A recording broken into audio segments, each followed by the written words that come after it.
Good morning everyone.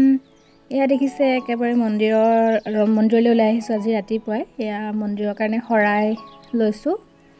আমি আহিছোঁ দেওপানী দুৰ্গা মন্দিৰ। মোৰ দেৱৰজন আৰু মাৰ সহকৰ্মী এগৰাকী আহিছে বাইদেউৰ লগত। আমি দেওপানী মন্দিৰলৈ আহিছোঁ শৰাই এখন দিবৰ কাৰণে। একেবাৰে ৰাতিপুৱাই আহিছোঁ কাৰণ অকণমান ভিৰ বেছি হয় অকণমান দেৰিলৈ থাকিলে। তাতে খুব গৰম এইকেইদিন আপোনালোকে দেখিছেই। মই ভাবিছোঁ আপোনালোককো আজি লৈ আহোঁ। আগৰ ভিডিঅ' এটাত দিছিলোঁ আজি প্ৰায় 3-4 মাহমানৰ আগত। মানুহজন দেৱৰজন আৰু মা আমি 4টা আহিছিলোঁ। সেইকাৰণে আজি গোটেই ভিডিঅ'টো নেদেখাওঁ, যিমানখিনি পাৰোঁ আপোনালোকক অকণমান দেখুৱাবলৈ চেষ্টা কৰিম। আশা কৰোঁ আপোনালোকে ভিডিঅ'টো শেষলৈকে চাব আৰু ভিডিঅ'টো কেনেকুৱা পালে জনাব। এইফালে মই চাকি জ্বলাই আহিলোঁ, মায়ে এয়া জ্বলাইছে চাকি। তাৰপাছতে আমি শৰাই আগবঢ়াবলৈ যাম। আজি আচলতে মেইন মন্দিৰ ভাগৰ য'ত আমি শৰাই আগবঢ়াওঁ, বহুত মূৰ্তি ভাগ আছে, তাত পূজা কৰা হোৱা নাই কাৰণ সেইফালে বনাই আছে, মন্দিৰ ভাগৰ মূল অংশ বনাই আছে। সেইকাৰণে বাহিৰতে কৰিছে কামখিনি, পূজা অৰ্চনা। আমি তাতে শৰাই আগবঢ়ালোঁ। মন্দিৰৰ পৰা আহিলোঁ, আহি পেলাই অকণমান ৰৈ আছোঁ। কেনেকুৱা ৰ'দ মানে নহয়, আজি ৰাতিপুৱা গ'লোঁ কাৰণে অকণমান ভাল লাগিলে, কিন্তু দেৰিলৈ থকা হ'লে আজি মজা ওলাই গ'লহেঁতেন। ভীষণ ৰ'দ মাৰিছে, এসপ্তাহ দিনে অকল ৰ'দেই দি আছে, বৰষুণৰ কোনো নামগোন্ধই নাই। একদম পূৰা ৰ'দ বাহিৰত। আপোনালোকেও চাগে গম পাইছে ৰ'দৰ অৱস্থা, ৰ'দে কি কৰিছে মানুহৰ অৱস্থা কৰি দিছে। ভিডিঅ'টো চাই থাকিব শেষলৈকে। দেওপানী থানত যিমানখিনি আৰু আপোনালোকক দেখালোঁ বাৰু। আচলতে আমাৰ 3 মাহমানৰ আগতে আমি গৈছিলোঁ, যেতিয়া হাজবেণ্ডো আহিছিলে, মোৰ দেৱৰজনো আহিছিলে, দুজন আহোঁতে আমি গোটেইকেইটা গৈছিলোঁ। তাৰপিছতে আকৌ মায়ে এখন শৰাই আগবঢ়াই থৈছিলে, তাৰপিছতে ঘৰৰ হৈ পেলাই। সেইকাৰণে মায়ে ভাবিলে আকৌ ভাইটি আহোঁতে মানে শৰাইখনো দি থৈ আহোঁগৈ, সেইকাৰণে তালৈ গ'লোঁ আৰু আপোনালোককো অকণমান দেখুৱালোঁ। পাছত আৰু কিবাকিবি ভিডিঅ' দেখি থাকিবলৈ পাব। আশা কৰোঁ আপোনালোকে ভিডিঅ'টো শেষলৈকে চাই থাকিব। এয়া মন্দিৰৰ পৰা অনা প্ৰসাদ খাই লওঁ। প্ৰসাদখিনি খাই মোৰ বিৰাট ভাল লাগে মন্দিৰৰ, কাৰণ এই প্ৰসাদখিনি মানে অকল ধুই পেলাই কোমলাই একেবাৰে থৈ নিদিয়ে, ধুই পেলাই লগালগ দি দিয়ে যে, আমি নিজে আচলতে ধুই দিওঁ সেইখিনি। সেইকাৰণে খাবলৈ বিৰাট ধুনীয়া লাগে প্ৰসাদখিনি। আধা অকণমান টান নিচিনা হৈ থাকে যে। যেনিবা বতৰেও বুজি পালে যে মানুহবিলাকৰ বহুত বেছি গৰম উঠিছে, মানুহ থাকিব নোৱাৰা হৈছে। অলপ আগলৈকে কেনেকুৱা জুই নিচিনা ৰ'দ ওলাইছিলে, এতিয়া ঘপককৈ এজাক বতাহ আহিলে অকণমান সময়ৰ কাৰণে, তাৰপাছত পূৰা বৰষুণ। ইমান ধুনীয়া বতাহ মাৰি আছে নহয়, ধুনীয়াকৈ এতিয়া বৰষুণ ঠাণ্ডা পূৰা চাওক, একদম পূৰা ঠাণ্ডা আৰু ধুনীয়াকৈ বৰষুণ দি আছে। আচলতে বহুদিন ৰ'দৰ পাছত এনেকৈ যেতিয়া বৰষুণ দিয়ে তেতিয়া মনটো বিৰাট ধুনীয়া লাগে, এনেকৈ বতাহ মাৰি আছে।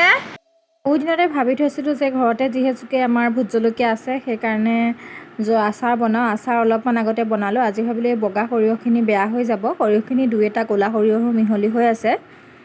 সৰিয়হখিনি মই ভালদৰে ধুই থৈছিলোঁ, ধুই পেলাই শুকুৱাই লৈছিলোঁ। এতিয়া আকৌ মিক্সিত মাৰি ল'ম, অকণমান ভাজি ল'ম কেৰাহী এখনতে। আচলতে সৰিয়হ দি পেলাই জলকীয়া আচাৰ খাবলৈ বিৰাট ধুনীয়া। মোৰ সৰিয়হৰ পৰিমাণটো অলপমান বেছিকৈ লৈছোঁ, তাৰ পৰা মই পাছত সেই আৰু অলপ জলকীয়া ভৰাই দিম, যিহেতুকে জলকীয়া শুকাই গৈ থাকে, তললৈ গৈ থাকিব নহয় আচাৰখিনি কৰাৰ পাছত। গতিকে একেবাৰে বৈয়ামটো ফুল কৰিবলৈ কাৰণে মই এইখিনি সৰিয়হ বেছিকৈ লৈছোঁ। এয়া সৰিয়হখিনি ধুনীয়াকৈ ভজা হৈ গ'ল, এতিয়া মিক্সিত পিচি ল'ম। এইখিনি চাওক ধুনীয়াকৈ গুড়ি হৈ গ'ল দেখিলে। বৰ বিশেষো গুড়ি কৰি পেলোৱা নাই, ইমানখিনিতে ৰাখিছোঁ। ভোট জলকীয়া আচাৰ কাৰ প্ৰিয় বাৰু মোক জনাবচোন। মোৰ প্ৰিয় ইমান নহয় বাৰু, মোৰ হাজবেণ্ডৰ বহুত প্ৰিয় হয় এই আচাৰবিধ। আৰু তেখেতে অফিচলৈ যাবৰ সময়তো যেতিয়া ঘৰৰ পৰা যায়গৈ চাকৰি জেগালৈ, তেতিয়া তেওঁ সেই ভোট জলকীয়া আচাৰ নিনিয়াকৈ কোনো দিনেই নাই যোৱা। সেইকাৰণে তেওঁলৈ বুলিয়ে সেয়া বনাই থৈছোঁ আচাৰখিনি। আৰু এয়া দেখিছে জলকীয়াখিনি ধুনীয়াকৈ ৰ'দত দি থৈছিলোঁ, তাৰপিছতে এয়া মিক্সিত মাৰি ল'লোঁ। এতিয়া এখন কেৰাহী পাতিছোঁ, তাতে অলপমান তেল দিছোঁ। তেলৰ পৰিমাণটো বৰ বিশেষ এতিয়া নকৰোঁ। তাৰপাছত মই গৰম তেল দিম লাহে 2দিনমান ৰ'দত দিয়াৰ পাছত। এয়াখিনি দেখিছে গোটেইখিনি জলকীয়া মই গুড়ি কৰি পেলোৱা নাছিলোঁ, অলপমান গোটাকৈও ৰাখিছিলোঁ। আচলতে জলকীয়াখিনি পিছাবিলাকেহে গম পায় কিমান কষ্ট এইখিনি কাম কৰিবলৈ। আচলতে বৰষুণ দিয়া দেখিহে আজি মই কামটো কৰিবলৈ আগবাঢ়িলোঁ, নহ'লে ইমান গৰমত মই এই কামটো কৰিবলৈ আগবঢ়া নাছিলোঁ। ইমান ভীষণ গৰম কেনেবাকৈ জলকীয়াৰ জ্বালা পাবলৈ হ'লে। এইখিনি চাওক সৰিয়হখিনি দি দিলোঁ। মোৰ ওচৰত ট্ৰাইপডডাল নাই, ট্ৰাইপডডাল নথকাৰ কাৰণে হাতেৰে ধৰাৰ কাৰণে অকণমান লৰি গৈছে, তাৰ কাৰণে বেয়া নাপাব। এটা কাঁচৰ বৈয়াম লৈছোঁ, সেইখিনি মই ভালদৰে মিহলাই লৈছিলোঁ যিহেতুকে আচাৰখিনি সৰিয়হৰ লগত জলকীয়া এইখিনি মই এতিয়া এই বৈয়ামটোতে ৰাখি দিম। ঠাণ্ডা হোৱাৰ পাছতহে ভৰাব। এটা কথা মন কৰিব, গৰমে গৰমে ভৰাই নিদিব, ঠাণ্ডা হ'বলৈ দিব। মই ঠাণ্ডা হোৱাৰ পাছতহে এইখিনি ভৰাইছোঁ আৰু মই দুসাফৰ সেই ভিনেগাৰ সাফৰটোৰে দুসাফৰ মই ভিনেগাৰ দি দিম ইয়াত, যাতে আচাৰখিনি অলপমান দিনলৈ ভাল হৈ থাকে। এইখিনি আচাৰ তাৰপাছত মই আকৌ ভোট জলকীয়া ভৰাই দিম ইয়াতে। এতিয়া নিদিওঁ আৰু অলপমান যেনেকৈ ৰ'দত দিয়াৰ পাছত তললৈ কমি কমি গৈ থাকিব, তো তেতিয়া আকৌ ওপৰৰখিনি আকৌ ভৰাই দিব পৰা হ'ব। এনেকৈ দেখুৱালোঁ আপোনালোকক। আচলতে কোনো ধৰণৰ মোৰ এনেকৈ এইবাৰ প্ৰথম বনাইছোঁ সৰিয়হ দি ভোট জলকীয়া, ভাল হ'ব বুলিয়ে বিশ্বাস কৰিছোঁ। অকণমান খাই চাইছিলোঁ গৰমে গৰমে, ভালেই হৈছে।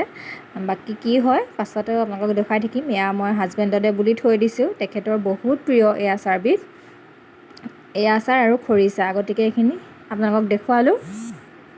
বৰষুণো এৰিলে, মোৰো আচাৰ বনাই হ'ল আৰু এতিয়া ভাবিলোঁ অকণমান টাউনলৈ ওলাই যাওঁ, মা মই আৰু ভাইটি। বহুদিনৰ পৰা ভাবি আছিলোঁ, মায়ে মই কিছুমান বস্তু বজাৰ কৰিবলৈ আহিছিলে, বিশাল যাম বুলিও ভাবি আছিলোঁ। তাৰপাছতে বজাৰতো সৰু সুৰা কিবা কিবি কিনিবলৈ আছিলে, সেইকাৰণে ভাবিলোঁ দুজনী ওলাই যাওঁ ভাইটি অহাৰ কাৰণে। আৰু এয়া ওলাই আহিলোঁ, অকণমান দেৰি হৈছে অহাটো, হ'লেও একো কথা নাই, ঘূৰি আহোঁতে অকণমান দেৰি হ'লেও একো নাই, চব কৰি মেলি ওলাইছোঁ আমি দুইজনীয়ে। তো এতিয়া ওলাই যাওঁ, প্ৰথমতে বিশাললৈ বুলিয়েই যাওঁ, তাৰপাছত কি হয় আপোনালোকক দেখুৱাম বাৰু। বিশাল আহি পালোঁ, প্ৰথমতে কিটচেনৰ বস্তু অলপ ল'বলগীয়া আছিলে, সেয়া লৈ ল'লোঁ। তাৰপাছতে আৰু কিবা কিবি মাৰ বজাৰ আছিলে, মায়ে কাপোৰ ল'বলৈ আহিলে, বিশালৰ পৰা ওলাই আহিলোঁ আমি, মায়ে কাপোৰ চালেহি আহি। তাৰপাছত এয়া শাহু বোৱাৰী দুইজনী আহি আছোঁ, বজাৰ মেলি কৰি হৈছেগৈ আৰু অলপ অলপ। তাৰপিছতে ভাবিলোঁ মায়ে ফোন এটা ল'ম বুলি ভাবিলে, আচলতে আগতীয়াকৈ আলোচনা হৈ থকা নাছিলে। মাৰ ফোনটো অলপ প্ৰব্লেম হৈছে, যিহেতু অফিচৰ কামবিলাক কৰিব লাগে, তো সেইকাৰণে ফোন এটা লৈ ল'লে। মায়ে ল'লে OnePlus, আৰু ফোনটো আজিয়ে লৈ লোৱা হ'ল।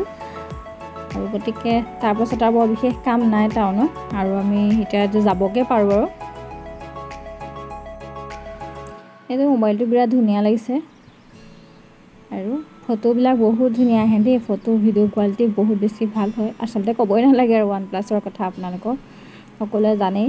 আৰু এয়া ফোন লোৱা হৈ গ'ল, আৰু কিবা এটা খাই যাবলৈ এতিয়া সময়টো আচলতে দেৰি হ'ল, আৰু ঘৰত যিহেতুকে পাপাৰ ঘৰতে আছে, আকৌ ভাত বনাবগৈ লাগিব, সেইকাৰণে কিবা কিবি আমি লৈ যাম খাবলৈ। খুচ একদম মায়ে ল'লে এটা ফোন OnePlus, আৰু